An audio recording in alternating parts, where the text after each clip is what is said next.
Johan Buttigieg qal li meta kien chairman tal-Awtorità tal-Ippjanar kien mar jkoll 3 darbiet ma' Jorgen Fenech li jinsab mixli bl-involviment tiegħu fl-assassinju ta' Daphne Caruana Galizia.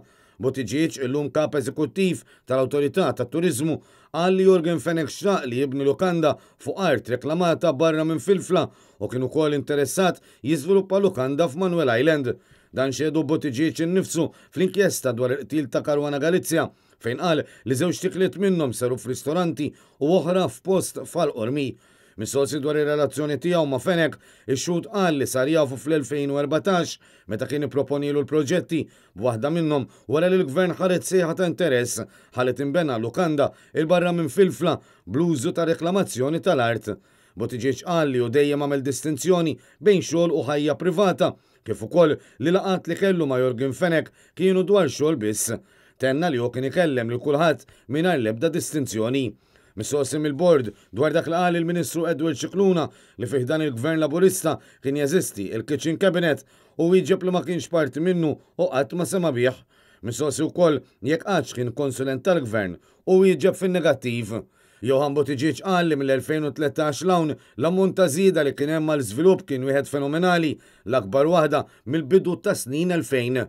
Semma nuqqas taqbil minn diversi dwar dan u li din il-pressjoni kienet aktar preżenti meta ġew proposti proġetti fuq artijiet u diżet. Tkellem ukoll dwar il-mentalità u l-kultura fis-soċjetà Maltija li qal tmur lura għas snin 80. Spjega li ttieħdet azzjoni mill-ewwel appena Daphne Caruana Galizia bdiet issemmi l-Panama Papers u Swiss Leaks. Tenna li minkejja li l-ambjent mhux kif wieħed jixtieq għamel kull ma kien hemm bżonn. Madankollu kellha tkun il-pulizija li tmexxi kriminalment.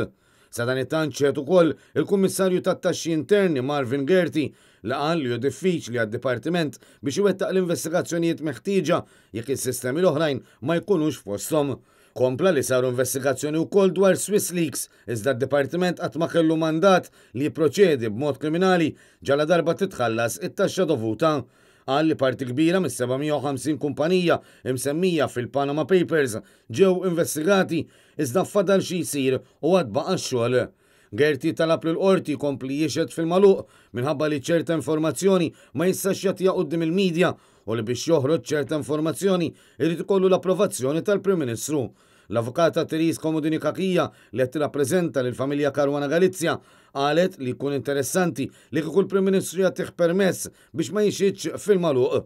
L-avukat Komodini Kakija staqsit ukoll jekk Nexia ta' Calcini u Brian Tonna qatt ġietx irrappurtata, iżda x-xhud qal li ma jistax jieġeb din il-mistoqsija. Min-naħa l-oħra ammetta li s-sistema mhix perfetta għax jagħti aktar kuraġġ biex isir evażjoni tat-taxxa. Il-bord tal-inkjesta mmexxi mill-imħallef emeritus Michael Mallija u magħmul mill-Prim Imħallef Emeritus Joseph Said Policino u l-imħallef Abigail Faro.